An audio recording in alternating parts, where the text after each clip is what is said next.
नाराय हमद।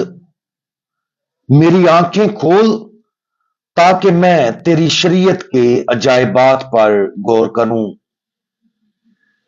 आज हम मुकद्दस मरकज की अंजील उसका दूसरा बाब और उसकी 27वीं आयत पर ध्यान ज्ञान करेंगे। और आज हम खुदाई कानून पर अमल करना इसके बारे में सुनेंगे। और उसने उनसे कहा कि सब्बत इंसान के लिए बनाया गया था, ना कि इंसान सब्बत के लिए। बस इब्ने इंसान सब्बत का भी मालिक है। आज की अंजील मुकद्दस से उन लोगों को तसल्ली मिलनी चाहिए जो एक कानूनी और गैर इखलाकी ज़हनियत के साथ जद्दोजहद करते हैं। ये उन लोगों के लिए फंसने का एक आसान जाल है जो खुदा के अहकाम को मानना चाहते और उसकी पाक मर्जी के साथ वफादार रहना चाहते हैं। बेहतरीन इरादों के बावजूद जो खुदा के लिए अपनी वफादारी में गहरे मुखलिस हैं, आसानी से इस गलत फहमी का शिकार हो सकते हैं कि खुदा को खुश करने और उसको जलाल देने का बेहतरीन तरीका है। एक आम जाल जिसमें हम फंस सकते हैं वो ये है कि बैरूनी कानून की मोहतात पाबंदी काफी है, जबकि खुदा के कानून की फरमाबरदारी जरूरी है। लेकिन खुदा के मुस्तनद तकाज़ों को समझना भी उतना ही जरूरी है कि यह वाकया ही क्या मुतालबा करता है और क्या मुतालबा नहीं करता।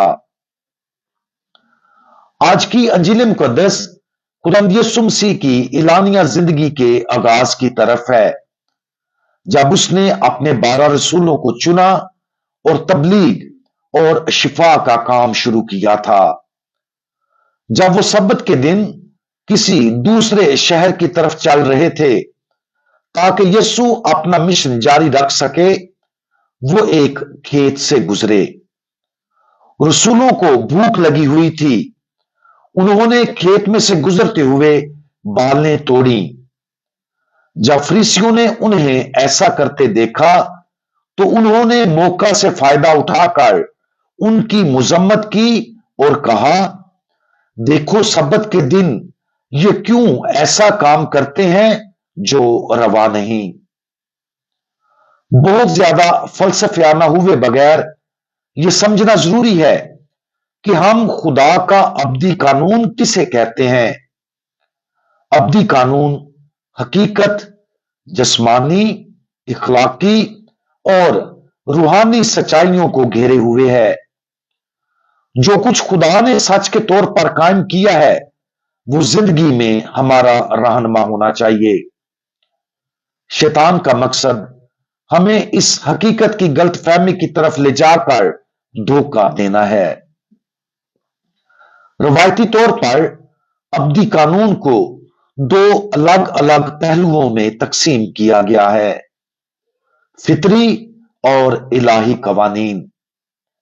इलाही कानून वो सब कुछ है जो सिर्फ इलाही मुकाशफा के जरिए जाना जाता है।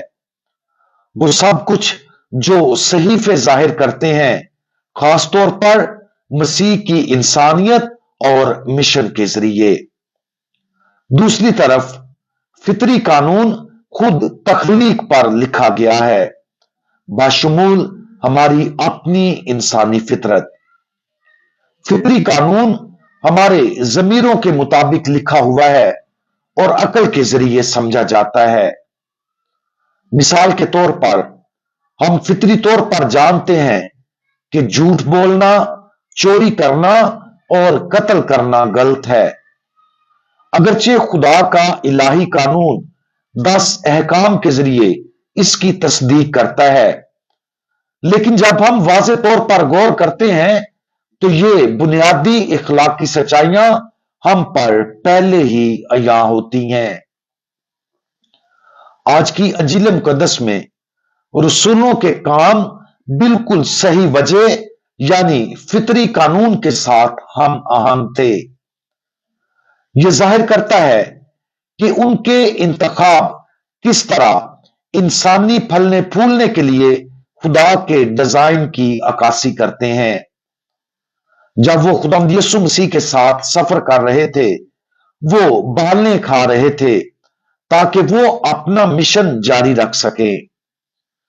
खुराक के लिए उनकी जरूरत, खासतौर पर मिशन खुदावंद यीशु मसीह की खिदमत में सब्बत के दिन की सख्त कानूनी तशरीहात पर फोकियत हासिल करती है। ताहम फरीसियों ने सब्बत के दिन को ही सब कुछ समझा। उन्होंने मुकम्मल तौर पर बैरूनी पाबंदियों पर तवज्जो मरकूज की और यह समझने में नाकाम रहे कि सब्बत इंसान के लिए एक दिन आराम, इबादत और खुदा के साथ इश्तराक में तजदीद के लिए तोहफा के तौर पर दिया गया था। काबिले गौर और खूबसूरत बात यह है कि कुदरती कानून जो हमारी इंसानी अकल के मुताबिक लिखा गया है और सहीफों के जरिए नाजिल करदा इलाही कानून कामिल हम आहंगी में हैं। दोनों खुदा की तरफ से हैं।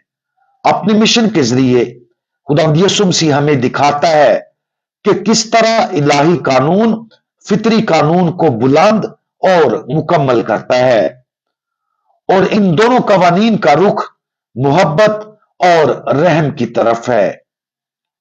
फरीसियों की कानून पसंदी ने इस हम आहंगी को धुंधला दिया और इन कवानीन को जिंदगी और आजादी की रास्ते के बजाय लोगों के लिए बोझ बना दिया। खुदाई कानून के बारे में अपने नुक्ता नजर पर आज ही गौर करें। अगर हमें यह बोझल महसूस होता है तो अपनी सोच का दोबारा जायजा लें। अच्छी तरह से समझा और अपनाया गया खुदाई कानून बोझ नहीं है, बल्कि यह आजादी का रास्ता है। सब्त का दिन खास तौर पर हमें आराम करने और खुदा की मुहाफजत पर भरोसा करने की दावत देता है। जब हम अब्दी कानून के मुताबिक जिंदगी बसर करते हैं तो फिर फितरी और इलाही कवानीन दोनों हमारी रूहों के अंदर हम आहंगी पैदा करते हैं जो हमें ताजगी बख्शता और बुलंद करता है। मुहब्बत के साथ खुदाई कानून पर अमल करने का अज़म करें। बेवकूफी और सुस्ती दोनों से गुरेज करें और हमें वो आजादी और खुशी मिलेगी जिसके लिए हमें तख्लीक किया गया है। हम दुआ मांगें। खुदाई कानून देने वाले खुदावंद, आपने जो कुछ कहा और कायम किया वो सच है। आप खुद सच्चाई और सच्चाई का सरचश्मा हैं। बराए करम हमें सुस्ती और बदगुमानी दोनों से आजाद कर दें, क्योंकि हम आपकी मर्जी के मुताबिक जिंदगी बसर करने की कोशिश करते हैं। हमें फजल अता करें कि हम आपकी शरीयत में आजादी और खुशी का रास्ता तलाश करें। खुदावंद यीशु मसीह, हमारा भरोसा आप पर है। आमीन।